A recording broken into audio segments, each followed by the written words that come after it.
এটা গোপালগঞ্জের শিল্প ও উদ্যোক্তা মেলা 2024, যেটা শুরু হয়েছে 25 তারিখ থেকে, 25শে মে 2024 থেকে চলবে মাসব্যাপী।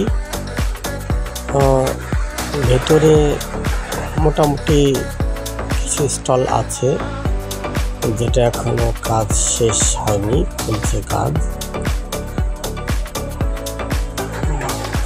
সম্পূর্ণ কাজ শেষ হলে হয়তো মেলাটা একটু জমজমাট হতে পারে। 1 মাস ব্যাপী অনুষ্ঠিত হবে এই মেলা।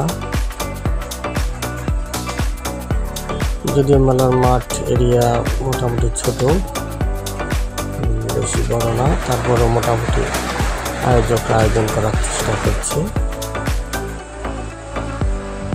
আপনারা সকলে আসবেন, মেলায় ঘুরবেন, প্রয়োজনীয় কেনাকাটা করবেন, ভ্রমণ করবেন, বাচ্চাদের নিয়ে আসবেন। বাচ্চাদের ইভেন্ট আছে, তো তারা চলবে।